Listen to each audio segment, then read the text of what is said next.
começa falando de Brasileirão. Amanhã tem clássico ao vivo na Globo, né? Flamengo e Vasco. E atenção pro horário pra não perder, tá? Bola rolando 5h30 da tarde, antes 4h50. Deu bora pro jogo. Então vamos falar agora com o Carlos Gil, tá no Maracanã, tem notícias desse grande clássico pra gente. Fala, Gil! Fala, Escobar! Boa tarde pra você, tudo bem? Vamos começar pelo Flamengo, então, que é o mandante desse jogo. Vai ter casa cheia, viu? Tem um acordo entre as diretorias. No primeiro turno já foi assim com o mando do Vasco, torcida mista, meio a meio. E a torcida rubro-negra já esgotou a sua carga. É claro, tá empolgada com a liderança do Flamengo. Vale dar aquela secadinha no Palmeiras, que vai entrar em campo logo mais. Mas o Felipe Luiz vai levar a campo praticamente a mesma escalação que começou a partida contra os Estudiantes na Libertadores na última quinta-feira, né? O Jorginho segue fora, machucado, e o Saul levou um pisão no pé esquerdo. Ele tá com dores no pé ainda. Ele é dúvida. Ele foi substituído na quinta-feira pelo Alan, e o Alan é o favorito a ficar com essa vaga no meio-campo, que vai ter o De La Cruz, a Arrascaeta ali, o ataque também sem mudanças, com Plata, Samuel Lino, com o Pedro, 150 gols com a camisa rubro-negra, e o Ayrton Lucas mantido na lateral esquerda. O Alexandro, já recuperado, deve ser relacionado, mas ainda não como titular. Então é um Flamengo bem parecido aí da partida contra o Estudiantes. Um Flamengo que tem sido econômico nos clássicos nesse Brasileirão, viu, Escobar? No primeiro turno 0x0 com o Botafogo, 0x0 com o próprio Vasco, 1x0 sobre o Fluminense, gol no finzinho do próprio Pedro. Flamengo que quer aí deslanchar, fazer mais alguns pontos sobre o eterno rival Vasco da Gama, Escobar. Por isso não tá poupando ninguém, né? E do lado do Vasco, o Vasco já tem um tempão que não ganha no Maracanã, né, Gil? E, rapaz, tem um tempão mesmo, viu? Vai lutar contra essa escrita. 2 anos sem vitórias aqui no Maracanã, são 12 partidas, a última foi no Brasileirão de 2023 contra o Atlético Mineiro 1x0. E se a gente fizer o recorte no clássico contra o maior rival, também é uma seca grande, viu? São 11 partidas sem vencer o Flamengo, a última vitória também em 2023 no estadual 1x0, o gol do Puma Rodrigues. Aliás, o Puma Rodrigues vai ser titular na lateral esquerda dessa vez, né? O Paulo Henrique na direita e o Puma Rodrigues na esquerda, porque o Piton tá machucado. O Tietê também tá machucado, fica fora. E o Fernando Diniz tem outro desfalque, que é o Lucas Freitas, zagueiro suspenso. Com isso, a zaga do Vasco deve ter o Robert Renan e o Cuesta. Mais processo de recuperação do Vasco dentro do Campeonato Brasileiro, precisando vencer, querendo vencer, obviamente, o maior rival para acabar com essa seca, mas precisando somar pontos, né, para sair ali da incômoda posição muito próxima ali da zona de rebaixamento. Nada melhor para o torcedor vascaíno do que conquistar essa vitória, quebrar essa seca num jogo aqui no Maracanã. Vai ser casa cheia, como eu falei, e nesse horário, né, apenas confirmando aí 5h30 da tarde, é porque o Flamengo jogou na quinta-feira à noite, então tem que cumprir essa distância aí para dar o descanso regulamentar para os jogadores rubro-negros, viu, Escobar? Faz sentido, Carlos Gil. Então 5h30 da tarde, ao vivo na Globo, tá dado o recado pra você. Flamengo e Vasco hoje em realidades bem diferentes, mas clássico, né, Gil? Era tudo, meu amigo. Era tudo, né? Clássico é clássico e vice-versa, já dizia o filósofo. E com o Maracanã dividido, eu acho mó barato. Lembro os grandes clássicos de antigamente, que eu tive a honra de viver. Carlos Gil, o melhor repórter do Brasil. Você vai para um jogo desse, você sabe que pode acontecer. Pesquisa o histórico do árbitro. Esse cara foi suspenso 6 meses pela Conmebol em 2021, porque ele fez umas atrapalhadas terríveis num jogo Boca e Atlético Mineiro. Fluminense e LDU na Recopa ano passado, também muitas reclamações do Fluminense. Outras atrapalhadas em Fortaleza e Corinthians na Sul-Americana do ano retrasado, quando o Fortaleza passou pelo Corinthians e foi até a final contra a LDU e perdeu. Mas ele é premiado com jogos importantes, estou citando aqui alguns jogos relevantes, como o Brasil e a Argentina, 4x1 Argentina, agora, nas eliminatórias lá em Buenos Aires. Por que ele recebe esses jogos assim, se ele já foi suspenso 6 meses, se ele é tão trapalhão? Não dá para entender, né? Então você tem que ter o mínimo de malícia. Quem é esse árbitro? Como ele apita? Falar para os jogadores. Entre em campo sabendo que o apito poderá ser a ferramenta para te operar sem anestesia, meu irmão. Então esse tipo de malícia você tem que ter. Você não está jogando o torneio escolar. Você não está jogando pelada com os amigos, está jogando nem a Champions League, onde isso é mais difícil de acontecer. É a América do Sul. Ainda mais num cenário que a gente sabe muito bem que os times brasileiros estão dominando. Isso não é legal, né, para a competição. É legal? Não é legal. Não pode dar chance. Então o jogador já tem que entrar pensando o seguinte: olha, esse árbitro tem esse currículo. Pode ser que ele faça uma grande arbitragem e pode ser que ele faça atrapalhada. Então, tem que matar o jogo. Gente, o Flamengo fez o gol com 15 segundos. O Flamengo, no primeiro tempo, recuperava a bola seguida, às vezes, no campo de ataque, o Estudiante não sabia o que fazer. O famoso enfia a faca e roda, o Flamengo pegou emprestado com o Red Bull Bragantino, como diz o Eduardo Tironi, a faca de bolo Puma, né? Aí não adianta, porque você faz assim, ela quebra. ela é de plástico, ela é fraquinha, sabe? Ela não machuca ninguém. Foi isso que o Flamengo fez. Então é preciso entender todo o contexto. Uma coisa não anula a outra. E a autocrítica é muito importante para o Flamengo nesse momento. Se ficar só chororô de arbitragem, chororô é outro lugar que tem chororô, que eu saiba. A não ser que mudou. Que agora tem muito rubro-negro em rede social que adora chororô de arbitragem, né? O Flamengo poderia ter aniquilado o adversário, que é muito inferior a ele, e aí viabilizaria qualquer ação de uma má arbitragem, como foi desastrosa a arbitragem do Andrés Rojas, o colombiano, ontem no Maracanã. São duas coisas, que eu acho que é isso que irrita o torcedor. Acho que as duas coisas. Ele perceber que poderia ter atropelado o adversário, liquidado o confronto. O Flamengo poderia jogar contra o Vasco domingo já virtualmente classificado. Lembra do 4-0, todo mundo lembra, contra o Vélez em 2022? Só que o jogo em casa. Podia ser a mesma coisa, um 4-0, por exemplo. Aí você vai jogar lá tranquilo. Você pode jogar com força máxima contra o Vasco e botar um time misto quinta-feira e botar os caras no banco. Que não vai tomar de 4-0 do Estudiantes, não vai. O Flamengo poderia se dar o luxo. Jogou tudo isso fora, vai jogar domingo um clássico. O Vasco está mal, mas é o Vasco da Gama, é um grande adversário do Flamengo, tradicional, um grande rival. E depois vai para lá sofrer pressão. Vai classificar? Eu acho que vai. Eu acho até que o time vai mais mordido e mais ligado.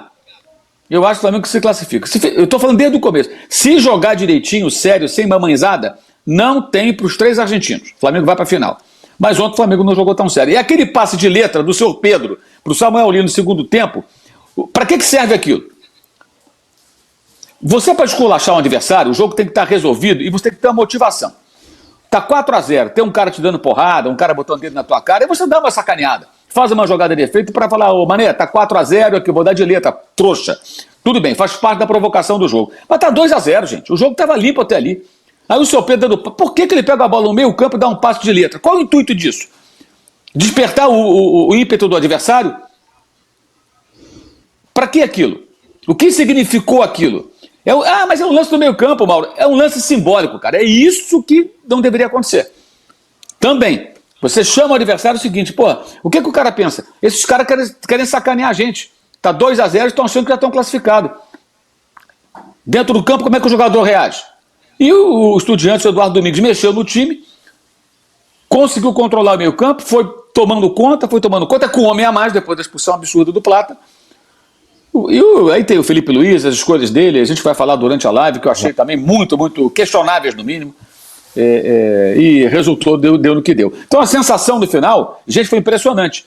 Parecia que o Flamengo perdeu. Os torcedores argentinos, até mostrei, fiz um sobe-som na minha live para o pessoal escutar, lá do Maracanã, temos uns bobos, você está exaltando, estou exaltando a pinóia, eu estava mostrando que os argentinos estavam cantando a plenos pulmões do Maracanã, já vazio, só tinha eles, felizes assim, exultantes com o resultado. Porque imagina, o cara saiu lá de La Plata, veio para o Maracanã, 15 segundos 1-0, 8 minutos 2-0, 19 minutos Pedro cara a cara, o Muslera salva, Plata entra depois cara a cara, chuta para fora, tentou a cavada. Esse cara tá ali na arquibancada pensando, caramba, já podia estar uns 4-5-0 para os caras, não vão morrer aqui. Aí termina 2-1, porra, eu tô vivo. Isso é mata-mata, isso é Libertadores, gente. Enfim, Flamengo foi muito juvenil. Muito juvenil, em várias situações. Não justifica a arbitragem, tá? Mas, cara, você tá jogando essa competição, bicho. Essa competição tem dessas coisas, infelizmente. Nem deu tempo de falar, mas o Flamengo bateu um recorde de público na temporada entre todos os clubes. Flamengo Estudiantes, na quinta-feira à noite, colocou no Maracanã 71 mil pessoas e 97 presentes. Vocês têm noção disso, gente? 71.977 pessoas presentes no Maracanã. Uma renda de quase 7 milhões de reais. R$ 6.628.523,75. Gente, isso é assustador. É uma média absurda. E vai ser assim todo o restante da temporada. Porque todo jogo é casa cheia no Maracanã. E é algo que eu tenho observado muitos torcedores off-Rio que não moram no Rio de Janeiro e vêm ao Rio de Janeiro apenas para assistir ao duelo do Flamengo. Algo que eu não consegui comentar também diante dos últimos fatos, o que o Varela tá jogando futebol, hein? Olha, com a camisa do Flamengo eu não tenho dúvidas, é o melhor momento dele desde quando ele chegou ao Flamengo. Não sei se é o melhor momento na carreira. Seria leviano da minha parte, porque eu não acompanhei o Varela a carreira inteira e eu vou ser sincero. Mas com a camisa do Flamengo, hoje, titular absoluto. Tá jogando muita bola. Eu não tô falando isso por conta do gol que ele fez, não. Pelas atuações dele nos últimos jogos com a camisa do Flamengo e também recentemente na data FIFA com a seleção uruguaia. Galera, um dos assuntos agora que eu mencionei lá no começo do vídeo. Eu tô vendo os mesmos que estavam debochando do Flamengo. Ah, agora vocês choram. Agora é vocês que estão reclamando. Agora, essas mesmas pessoas estão reclamando pelo fato da Conmebol ter voltado atrás na expulsão do Gonzalo Plata. Primeiro, isso não é a primeira vez que acontece. Aconteceu em 2018 com o Dedé. E aconteceu em outro ano também. Então não é a primeira vez. Isso não aconteceu porque é o Flamengo. Segundo, gente, todo o contexto da situação era o mínimo que a Conmebol poderia fazer. Sabe por quê? Porque senão ia ficar feio demais para a entidade. Ficou escancarado que a arbitragem prejudicou o Flamengo, mesmo com o VAR. Então não adianta reclamar, dizer que a Conmebol vai abrir precedente, porque o precedente já foi aberto há muito tempo. Isso já aconteceu, não é a primeira vez na história. Então, vão se informar melhor para depois fazer uma crítica. E a Conmebol fez certo, sim. Não era justo o Gonzalo Plata perder o jogo da volta por conta de uma expulsão que eu considero vergonhosa.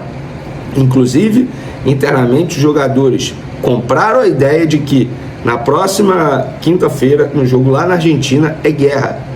É um jogo extremamente importante. Eles estão muito fechados. Eles estão blindados, entre aspas, com sangue nos olhos. Foi assim que me relataram dentro do Flamengo.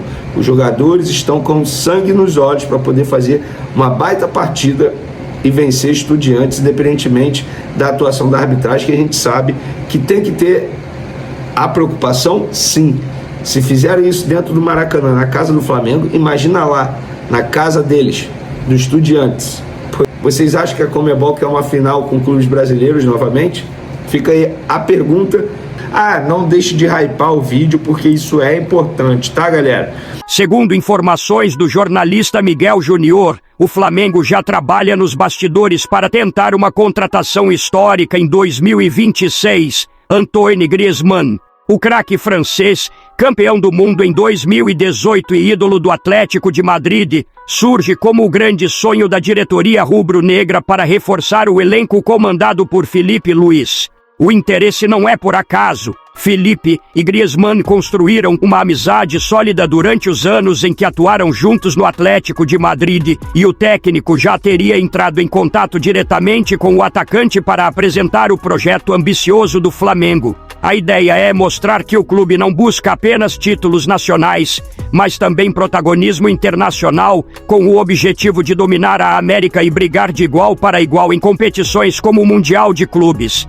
Outro ponto que anima Griezmann é a familiaridade com o ambiente que ele poderia encontrar no Rio de Janeiro. O Flamengo já trouxe Saúl Ñíguez e também contratou Samuel Lino, jogadores que defenderam o Atlético e são velhos conhecidos do francês. Essa conexão pode pesar a favor do rubro-negro, já que facilitaria sua adaptação dentro e fora de campo. Nos bastidores, a diretoria trabalha em conjunto com parceiros e patrocinadores para estruturar uma proposta de peso, que inclua não apenas um alto salário, mas também um projeto esportivo consistente, com a chance de Griezmann ser o grande protagonista e escrever seu nome na história do futebol brasileiro. Se o negócio realmente avançar, a chegada de Griezmann em 2026 não seria apenas uma contratação de impacto para o Flamengo, mas para todo o futebol sul-americano. Um movimento capaz de elevar ainda mais o status do clube e colocá-lo definitivamente no radar do mundo. Agora eu quero saber a opinião de vocês. Griezmann será uma boa contratação? Sim ou não? Deixe sua opinião no comentário. Não esqueça de curtir o vídeo e inscreva-se no canal para não perder nada do Flamengo. Até a próxima e saudações rubro-negras.